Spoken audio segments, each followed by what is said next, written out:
हमारे सदर भाई शुक्रुद्दीन साहब, वाइस प्रेसिडेंट भाई अमीर हमजा जी, भाई बशीर साहब, हमारे समस्त पदाधिकारीगण और मेरे साथ आए हुए ऑल इंडिया गुर्जर महासभा यूथ के उत्तर प्रदेश के अध्यक्ष भाई परवेज पवार साहब, भाई नौशाद साहब, भाई राशिद राणा जी और हमारे प्रवक्ता जनाब भाई दाऊद जी और हमारे बहुत ही होनहार साथी और हमारे ऑल इंडिया गुर्जर महासभा के बहुत ही सीनियर रुकन भाई मुस्तकीम साहब,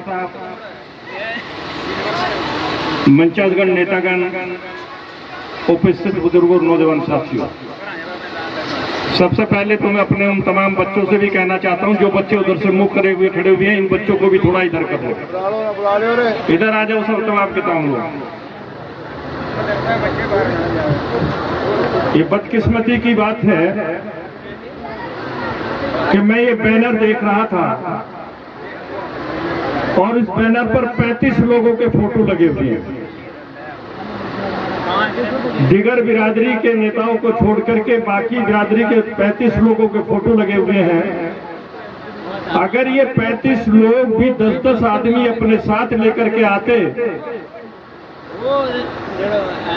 तो आप ये समझ लो कि 350 लोग तो वैसे ही आज हो जाने चाहिए थे यहाँ पर। मैं बार बार आपको एक ही बात कहने के लिए आ रहा हूँ, मेरी भीड़ पे नहीं जाता हूं मैं, चाहे 10 आदमी मेरी बात सुने या 10,000 आदमी मेरी बात सुने, लेकिन मैं अपनी बात जरूर कहता हूं। जिस कौम का में बिखराव होता है, जिस समाज में बिखराव होता है, वो समाज कभी शहंशाह नहीं बन सकता, वो समाज कभी नेता नहीं बन सकता, वो समाज कभी आगे बढ़कर के अपने पैरों से चलने की बात तो बहुत दूर, वो घुटनों के बल भी नहीं चल सकता। ये मैं दावे के साथ इस बात को कहना चाहता हूं। और अगर ये बीमारी किसी के अंदर है, बिखराव अगर है, तो वो मेरी कौम के अंदर है, मेरे खानदान के अंदर है, मेरे खून के अंदर है कि हम इकट्ठा नहीं हो पाते। और जब आप इकट्ठा नहीं होंगे, चाहे आप पार्टी की सरकार हो जाए, अकाली दल की सरकार हो जाए, कांग्रेस पार्टी की सरकार हो जाए, वो आपकी बात ना मानेगी और ना आपकी बात सुनने के लिए तैयार होगी। ये भी बात मैं आपसे कहना चाहता हूं।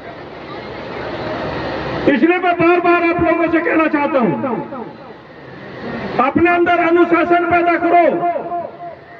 और अगर आप अपने अंदर अनुशासन पैदा नहीं करोगे तो कोई तुम्हारी सुनने के लिए नहीं आएगा, कोई तुम्हारे दूध का इंतजाम करने नहीं आएगा, कोई तुम्हारी भैंसों का इंतजाम करने नहीं आएगा, तुम्हारे बच्चों की पढ़ाई का इंतजाम करने नहीं आएगा। ये इंतजाम तो आपको ही करना होगा साथियों। अभी जब मैं आया यहाँ 100-150 लोग थे, आज मेरा बोलने का नंबर आया तो यहाँ पर 50 लोग भी नहीं है। तो किसको सुना करके जाऊं अपनी विपदा, किसको सुना करके जाऊं अपनी विपदा? मैं चल करके आता हूं 500 किलोमीटर दूर से। जब आप हुक्म करते हैं, कोई लम्हा ऐसा नहीं है कि आपके हुक्म करने के बाद मैं यहां तक न आया हूं। मैं आपसे कुछ लेकर के नहीं जाता, आपसे कुछ मांगने नहीं आया हूं, सिर्फ आपसे मांगने के लिए आया हूं और आपसे ये कहने के लिए आया हूं कि सो रहे हो, जाग जाओ। अगर नहीं जागोगे तो ये समय बहुत खराब है, इस समय से आप पार नहीं पा पाओगे दोस्तों। ये मैं आपसे कहने के लिए आया हूं। अभी डीसी ने कोई नोटिस दिया, तवा पंजाब चिल्ला रहा था। अभी किसी एसडीएम ने कोई नोटिस दिया, तवा पंजाब के लोग रो रहे थे। अभी किसी ने नोटिस दिया, तमाम वो लोग जो भैंस पालन का, पशुपालन का धंधा कर रहे थे, वो आंसू बहाने का काम कर रहे थे। लेकिन उन्होंने ये नहीं सोचा कि हम इस आंसू को कैसे रोक सकते हैं, इस आंसू का कैसे इलाज कर सकते हैं। नौजवानों, तुम्हें तो फुर्सत दूसरे कामों से ही नहीं है।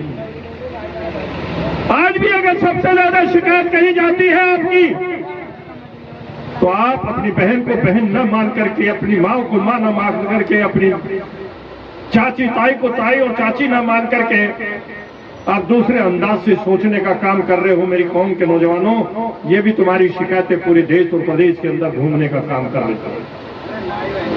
अगर आप इस बीमारी से भी अभी नहीं निकलने के लिए तैयार हो तो कब निकलोगे? कौन निकालने नहीं के लिए आएगा? अब कोई नबी आने वाला नहीं है, ये मैं आपसे कहना चाहता हूं। नबी खत्म हो चुका है हुजूर पाक सल्लल्लाहु अलैहि वसल्लम के बाद। और मैं कहना चाहता हूं आपसे, जिस कौम के पास सरदार भी हो, जिस कौम के पास संविधान भी हो, आज वही कौम आज उसका बुरा हाल है।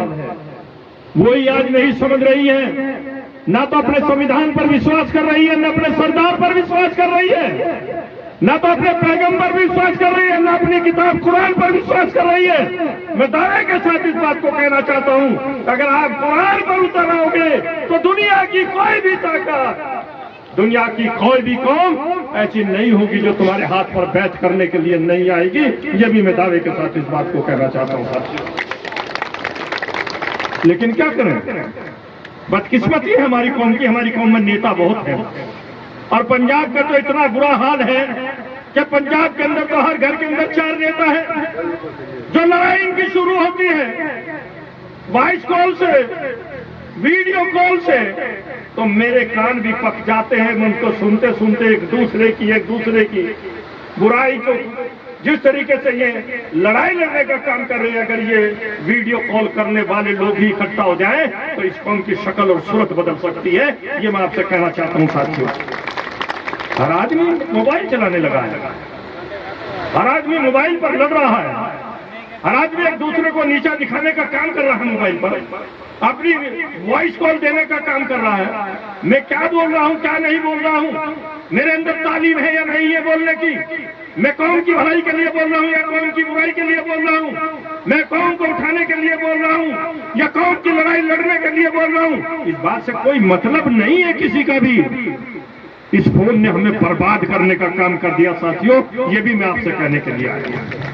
पहले मैं सम्मेलन में भी बोल करके गया था, आपसे कह करके गया था कि अगर आप अपने बच्चों को, ये जो नई पीढ़ी है, इस नई पीढ़ी को अगर अच्छी तालीम नहीं दोगे, सब लोग चिल्लाते हैं तालीम तालीम तालीम, शिक्षा। मैं कहना चाहता हूं आज स्कूल बहुत खुले हुए हैं, आज चप्पे चप्पे पर स्कूल है, आज चप्पे चप्पे पर तालीम हो रही है, बच्चे स्कूल भी जा रहे हैं, लेकिन वो कौन से तालीम हासिल कर रहे हैं? वो क्या पढ़ने के लिए जा रहे हैं? क्या आपको पता है कि आपका बच्चा क्या पढ़ करके आया? पूरे दिन बस्ता लाद करके, पिट्ठू बैग उसकी कमर पर होता है कि वो स्कूल के अंदर भी गया है या नहीं गया है, या वो कहीं पर मटर गश्ती करने का काम कर रहा है, या वो कहीं रेस्टोरेंट में बैठा हुआ है, या कहीं वो रेस्टोरेंट के अंदर कुछ गुलछर्रे तो नहीं उड़ा रहा है? क्या कभी पूछने का काम करते हो अपने बच्चों को? नहीं, अपने बच्चों को पूछने का काम नहीं कर रहे हो। सिर्फ आप अपनी ताकत को अगर जाया कर रहे हो साथियों, तो अपनी ताकत को एक दूसरे को नीचा दिखाने के लिए, एक दूसरे को नीचा लाने के लिए उस पर ताकत लगाने का काम आप लोग कर रहे हो। ये मैं आपसे कहने के लिए आया हूं। आप पार्टी की सरकार बनी, बड़े बड़े ऐलान किए गए, यहाँ पर हमारी विधायिका आई और आने के बाद अपनी बात कह करके चली गई। अगर इत्तेफाक होता मैं उनके सामने बोलता साथियों, तो मैं उनको बताने का काम करता कि 70 साल के अंदर किसी डेरे पर बुलडोजर नहीं चला। पंजाब के अंदर अकाली दल की सरकार रही, कांग्रेस पार्टी की सरकार रही, भारतीय जनता पार्टी की सरकार रहने का काम हुआ, लेकिन मैं पूछना चाहता हूं, क्या किसी डेरे के ऊपर बुलडोजर चला? किसी ने हटाने का काम किया किसी डेरे को? और कहने को मजलूम की, बेसहारा लोगों की, मजदूरों की सरकार बनी है। 7 महीने हुए, 7 महीने में 3 डेरों के ऊपर बुलडोजर चल गया। ये नहीं पूछने का काम किया कि इन्होंने यहाँ पर जहाँ ये बैठे हुए हैं अपनी भैंस लेकर के, जहाँ पर बैठे हुए अपने बच्चों को लेकर के, जहाँ पर बैठे हुए अपनी बीवी को लेकर के, जहाँ पर बैठे हुए अपने खानदान को लेकर के, क्या इन्होंने इसको कभी पैसे देने का काम किया या नहीं किया? भाई बीच में मीटिंग में चलाइए आप लोग, बीच में मीटिंग में चलाइए आप लोग। ये बहुत खराब बात है। क्या कभी किसी ने पूछा है कि मेरे डेरे के ऊपर बुलडोजर क्यों चल गया? मुझसे पहले पूछना चाहिए था, मुझसे पहले नोटिस दिया जाना चाहिए था। हमारे लोगों ने तो जो भी बैठा है उसमें 80% लोगों ने पहले पैसा दिया जमींदारों को, और जमींदारों को पैसा देने के बाद वहां पर बैठे। अनपढ़ होने की वजह से हम लिखवा नहीं पाए, अनपढ़ होने की वजह से हम बैनामा नहीं करवा पाए। हमने पैसा दिया है कहीं दूसरी जगह का, जमींदार ने हमें बिठा दिया दूसरी जगह पर। तो क्या आज 70 साल के बाद ही हम गैर कानूनी तरीके से बैठे हैं? साथियों, इस सरकार से ये भी पूछने की बात है। आते हैं हमारे बीच में भाषण देकर के चले जाते हैं, आते हैं हमारे बीच के अंदर हमारी बातों को सुना करके कहते हैं कि हम गुजर भाईचारा कायम करना चाहते हैं। अरे हमने तो 1400-1450 साल पहले भाईचारा कायम किया था। हमने तो गुलामों को गुलाम न मान करके बराबर में खड़े होकर के हुज़ूर पाक सल्लल्लाहु अलैहि वसल्लम ने अपनी बराबर में खड़े होकर के एक ही सफ में खड़े हो गए। अमीर न कोई बंदा रहा न कोई बंदा नवाज, ये नारा देने का काम किसने किया था? एक ड्राइवर और एक गाड़ी का मालिक, दोनों को नमाज के वक्त कौन इकट्ठा करता है? कौन सा ऐसा है जो एक पंगत में खड़े होकर के नियत बांध करके खड़े हो जाते हो, मालिक भी और गुलाम भी? अगर वो कोई है तो वो मजहब इस्लाम है, अगर वो रास्ता है तो हुज़ूर पाक सल्लल्लाहु अलैहि वसल्लम का रास्ता है। दोस्तों, हम तो उस मसलक के मानने वाले लोग हैं, और आज हमारी बदकिस्मती है कि जो आता है हमें भाषण दे करके चला जाता है, जो आता है हमें भाषण दे करके चला जाता है, जो आता है हमारे बारे में अलग अलग बातें कह करके चला जाता है। आते हैं हमें तालीम और शिक्षा की बात करने की बात करते हो। और अगर आप अपने पैगम्बर की बात मान लोगे दोस्तों, तो मैं दावे के साथ इस बात को कहना चाहता हूँ, अमल कर लो एक सुन्नत पर, कि अगर हमें चीन तक भी जाकर के पढ़ना पड़े तो पढ़ेंगे, तो हमारा कोई बच्चा अनपढ़ नहीं रहेगा। ये मैं दावे के साथ इस बात को कहना चाहता हूं।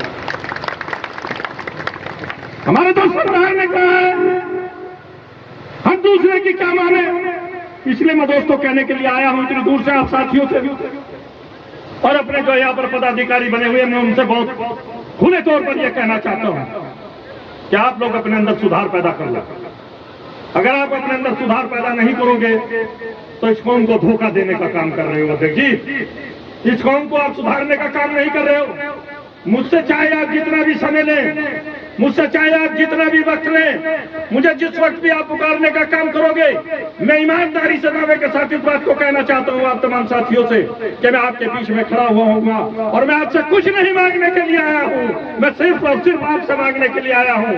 भीख मांगता हूँ आप लोगों से पल्ला पसार करके कि खुदा के वास्ते अपनी सफों के अंदर एकता कायम कर लो, अपनी सफों के अंदर एक हो जाओ। अगर आपका संगठन होगा, मुट्ठी बंद होगी, तो ये मुट्ठी अच्छे अच्छे को उखाड़ करके फेंकने का काम कर देगी साथियों। और अगर ये मुट्ठी खुली रहेगी तो मैं दावे के साथ कहना चाहता हूँ, कोई आपकी ये उंगली तोड़ेगा, कोई ये उंगली तोड़ेगा, कोई इस उंगली को तोड़ करके भागने का काम करेगा, आपकी बात सुनने का काम नहीं करेगा। ये भी मैं आपसे कहना चाहता हूँ। आपको परेशानी झेलनी पड़ेगी, आपको दिक्कतें झेलनी पड़ेंगी, आप कितना कुछ भी कर लीजिए, अगर आप में संगठन है, मजबूत है। बहुत से लोग कहते हैं कि बाहरी व्यक्ति, बाहरी व्यक्ति, बाहरी व्यक्ति। मैं पूछना चाहता हूं कि जब से आपका संगठन खड़ा हुआ तभी से लोगों के पेट में क्यों दर्द हुआ? मैं पूछना चाहता हूं उन लोगों से कि जिस रोज आप मीटिंग रखते हैं उसी दिन कोई माइनॉरिटी सेल की मीटिंग को रखता है, उसी दिन कोई मुस्लिम मंच की मीटिंग को रखता है पंजाब में। ये भी तो कभी सोचने का काम कर लेना कि ये मुस्लिम मंच कहाँ था जब ऑल इंडिया गुजर महासभा नहीं थी, ये माइनॉरिटी सेल कहाँ था जब ऑल इंडिया गुजर महासभा नहीं थी, ये माइनॉरिटी सेल कहाँ था जब आपके अंदर एक कोई आपका भाई, आपका बेटा, आपका खून, आपका भतीजा, आपका चचा, आपका ताऊ आपको जगाने के लिए जब आया तो इनके पेट में क्यों दर्द हुआ? कभी से कभी ये सोचने का काम किया आप लोगों ने? क्यों? ये इसलिए करते हैं, ये अपनी अकल से नहीं सोचते, कुछ ताकते हैं हिंदुस्तान के अंदर। यहाँ नहीं, 14 स्टेट के अंदर आप लोग रहते हैं हिंदुस्तान के, और 14 स्टेट के अंदर बहुलता के साथ रहते हैं, बड़ी मजबूती के साथ रहते हैं। आप व्यापार भी करते हैं, आप पशुपालन भी करते हैं, आप दूध का धंधा भी करते हैं, आप फैक्ट्रियां भी चलाने का काम करते हैं। उन 14 स्टेट के अंदर जहां जहां भी आप हैं वहां वहां आप ही का एक अंग, एक दाया हाथ और एक बाया हाथ, वो आप ही को क्यों अलग करने का काम करता है, आप ही को क्यों बांटने की बात करता है, आप ही के बीच में क्यों आने का काम करता है? मैं पूछना चाहता हूं आप तमाम साथियों से। बहुत से लोग हैं सवाल उठाने का काम करते हैं कि साहब ऑल इंडिया गुजर महासभा ने क्या किया, ऑल इंडिया गुजर महासभा ने क्या काम किया। ऑल इंडिया गुजर महासभा का मैं 2 मिनट के अंदर भी बताना चाहता हूं साथियों आप लोगों से। मेरे साथी ने एक जिक्र किया है, बैठे मेरे भाई, इन्होंने जिक्र किया है ऑल इंडिया गुजर महासभा ने वो लड़ाई लड़ने का काम किया है कि उत्तर प्रदेश के अंदर ही सबसे पहले बताना चाहता हूं जिस स्टेट से मैं आता हूं, हमारी स्टेट जो है बहुत बड़ी स्टेट है, उससे बड़ी स्टेट पूरे हिंदुस्तान के अंदर कोई स्टेट नहीं है। उत्तर प्रदेश जितनी बड़ी स्टेट है और उत्तर प्रदेश की आबादी 18 करोड़ से भी ज्यादा की आबादी है। ऐसी आबादी का कोई भी सूबा हिंदुस्तान के अंदर नहीं है जो हमारी कौम के लोग, हमारे भाई पहाड़ों के अंदर रहते थे, 50-50 किलोमीटर पहाड़ की दर्रों के अंदर जाकर के बसते थे, वहां पर बड़ी भैंस पालन करने का काम करते थे। उनके ऊपर जो जो जुल्म और जास्ती होती थी सरकारें करती थी, उन जुल्म और जास्ती के खिलाफ लड़ाई लड़ने का काम किया, भूख हड़ताल चलाने का काम किया और आखिर में उनको बसाने का काम किया है साथियों। उनको जमीन भी दी खरीदी करने के लिए, उनको पक्के मकान भी बना करके देने का काम किया। पथरी के अंदर जाइए आप, 512 परिवारों को पक्के मकान बना करके 1 बीघा पक्का जमीन दे करके चारे की जमीन देने का काम किया। 1467 परिवारों को गेंडी खाते में जाने का काम करो, गेंडी खाते के अंदर 1-1 हेक्टेयर जमीन देने का काम किया और 1-1 हेक्टेयर जमीन देकर के 600 वर्ग जमीन, उसी 1 हेक्टेयर जमीन के अंदर उनके मकान की जमीन देने का काम किया। क्या आप अपना डेरा बनाइए, इस डेरे में आप रहने का काम कीजिए। आपके बीच के अंदर आपका मस्जिद भी बनाने का काम किया, आपको जमा मस्जिद भी देने का काम किया, आपको मदरसे भी देने का काम किया, आपको हाई स्कूल, इंटर कॉलेज और प्राइमरी स्कूल भी देने का काम अगर किसी ने किया है, ये लड़ाई लड़ने का काम अगर किया है तो वो केवल और केवल आपके संगठन ने करने का काम किया है। जो आदमी ये कहता है कि क्या किया, मैं आपसे पूछना चाहता हूं साथियों, 235 परिवारों को इसी केस में बसाने का काम कर दिया। ये लड़ाई लड़ी गई। अगर हम ना मानते, हम इकट्ठे ना होते, अगर हमारे अंदर एकता ना होती तो कौन सरकार हमारी बात सुनने वाली थी? कौन सी सरकार थी ऐसी कि जो पैसे लगा करके हमारे पक्के मकान बना देती? कौन सी सरकार थी ऐसी कि जंगलात काट करके हमें बसाने का काम दे देती? कौन सी सरकार थी जो हमें जोतने की जमीन दे देती, हमें रहने की जमीन दे देती? कोई सरकार है? और हमारी बहुत ज्यादा मांग नहीं है। हम पंजाब में भी जो मांग करते हैं, हम पंजाब में भी ये मांग करते हैं कि जो आदमी हमारा जहां पर बैठा हुआ है वहीं पर उसको उस जमीन को अलाट कर दिया जाए और अटल आवास योजना या इंदिरा गांधी आवास योजना के तहत जो आप दूसरे को देते हो, पड़ोसियों को देने का काम करते हो, दूसरी कौमों को देने का काम करते हो, हम उससे ज्यादा नहीं लेना चाहते हैं। वो मेरी कौम को भी देने का काम कर दीजिए। जो अटल आवास के अंदर आप पैसा देते हैं मकान बनाने का, वही मेरी कौम के लोगों को आप पैसा दे दे। जो आप इंदिरा गांधी आवास योजना में पैसा अलाट करते हो, वही 3 लाख, 3.5 लाख, 4 लाख रुपया मेरी कौम के लोगों को भी दे दो। जब आप पट्टे पर आप जमीन देने का काम करते हो, पूरे देश के पूरे प्रदेशों में देने का काम कर रहे हो, बसाने का काम करते तो पंजाब में क्यों नहीं बसाते आप? कौन सी ऐसी गलत काम कर दिया पंजाब के लोगों ने? क्या आप पंजाब में बसाने का काम नहीं कर रहे हो? जहां तक तालीम का ताल्लुक है, हम बच्चों को तो जब हम पढ़ाएंगे तो बच्चे तभी पढ़ेंगे। इसलिए दोस्तों मैं आपसे कहना चाहता हूं, ये आपकी बात क्यों नहीं सुन रही है लोग? हिमाचल प्रदेश के अंदर, आपका J&K के अंदर लड़ाई लड़ी गई, बहुत से लोगों ने लड़ाई लड़ी, बहुत से लड़ाई लड़ी गई। इंदिरा गांधी, जवाहरलाल नेहरू के टाइम पर सन 62 में आयोग बना था, पंडित जवाहरलाल नेहरू ने आयोग को रिजेक्ट कर दिया, फिर लाल बहादुर शास्त्री जी ने आयोग को रिजेक्ट कर दिया। उसके बाद इंदिरा गांधी का राज आता है, उन्होंने इस मांग को रिजेक्ट करने का काम कर दिया। उसके बाद राजू का नाम आपका मोरारजी देसाई का काल आता है, मोरारजी देसाई ने हमारी इस मांग को रिजेक्ट करने का काम कर दिया। जो मांग की गई थी ST SC की, आपका हिमाचल प्रदेश और जम्मू कश्मीर के लिए और उत्तर प्रदेश के हिस्से के लिए, उन लोगों ने सबने इसको रिजेक्ट करने का काम कर दिया। राजीव गांधी की सरकार आती है तो राजीव गांधी भी रिजेक्ट करके चले जाते हैं, VP सिंह की सरकार आती है तो VP सिंह भी रिजेक्ट करके चले जाते हैं। अरे 7 महीने के लिए एक सरकार छोटी सी आई, आप उसका धन्यवाद नहीं अदा कर रहे हो, उस पर बहस करने का काम कर रहे हो। एक 7 महीने के लिए सरकार आई आदरणीय चंद्रशेखर जी की, उन्होंने आपको एक ही झटके में क्यों ST बना दिया? ये भी तो एक कारण बनाने का कुछ आपका कारण रहा होगा। मैं पूछना चाहता हूँ तमाम उन लोगों से जो आज बहस कर रहे हैं, आज बड़ी लंबी चौड़ी बहस है, सब तमाम और माइक पर भी और वॉइस कॉल पे भी लगे हुए हैं। वो ये भी कहने के लिए आए हैं कि मैंने अपनी कौम के 50 बच्चों को सिपाही बनवा दिया, मैंने अपनी कौम के 50 बच्चों को मिलिट्री में भर्ती करवा दिया, मैंने अपनी कौम के लोगों को प्रोत्साहित करके कहा दूध तुम्हारा, अभी मेरे भाई ने कहा, वकील साहब ने कहा है, अरे दूध तुम्हारा, भैंस तुम्हारी, घास तुम डालोगे, पहरा तुम दोगे, मुकदमे तुम लगवाओगे हैं, और हजारों हजारों करोड़ रुपया दूसरे लोग आकर के अपनी पूंजी बढ़ाने का काम कर देंगे। कभी सोचने का काम किया आप लोगों ने? अरे इस पर तो सोचो। हम अगर यहाँ आए हैं आपको सिर्फ यही कहने के लिए आए, जो कहने के लिए है दोस्तों, हमारी तो बीत चुकी है, हम तो 70 पार है, मेरे बड़े भाई की बीत चुकी है, अभी 70 पार हो चुका, और यहाँ पर बहुत से लोग हैं जो 70 पार बैठे, हमारी तो बीत चुकी है, हमारा तो बटन दबने वाला है, वो अल्लाह की मर्जी पर है, अब पट्टे पर चल रहे हैं, अल्लाह जब तक रख ले, लेकिन हमारी बीत चुकी है। हम दावे के साथ इस बात को कहना चाहते हैं, कोई 6 महीने का, कोई 6 साल, इससे ज्यादा नहीं है। लेकिन नौजवानों में आपसे कहना चाहता हूं, आप क्या करोगे? आप इस दलदल से कब तक निकलोगे? आप इस दलदल में कब तक पड़े रहोगे? लोग आपको बार बार कहते हैं, बुलाने का काम करते हैं, इकट्ठा होने का काम करते हैं। आपने 2 विधायक यहाँ बुलाए और 2 विधायक बुलाने के बाद गिनती आपकी कितनी? 90।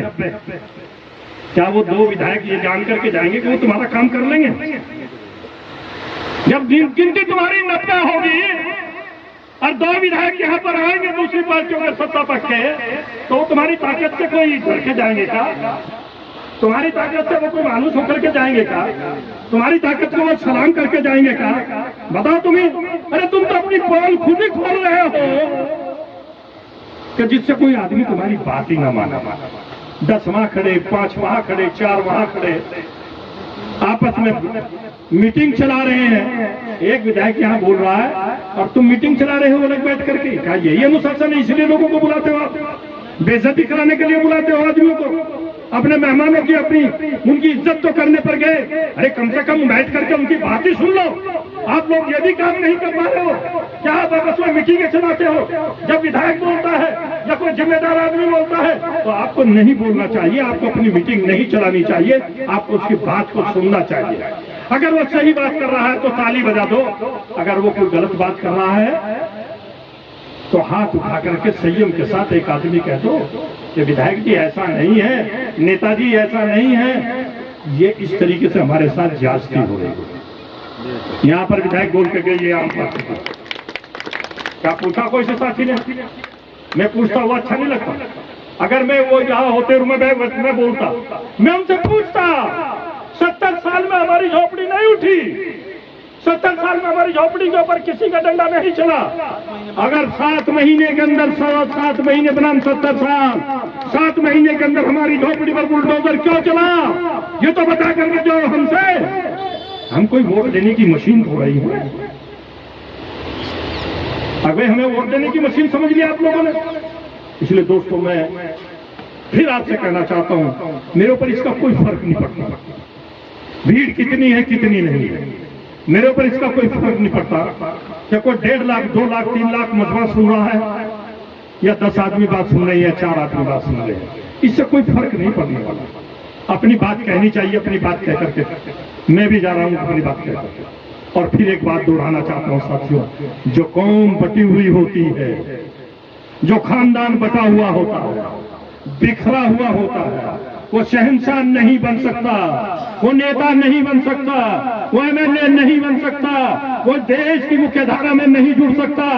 अगर आप बनना चाहते हो कुछ तो आपको अपनी मुट्ठी बंद करनी होगी, आपको अपने अंदर एकता लानी होगी। मज़ाहिर राणा की मत सुनो, मज़ाहिर राणा को मत बुलाओ।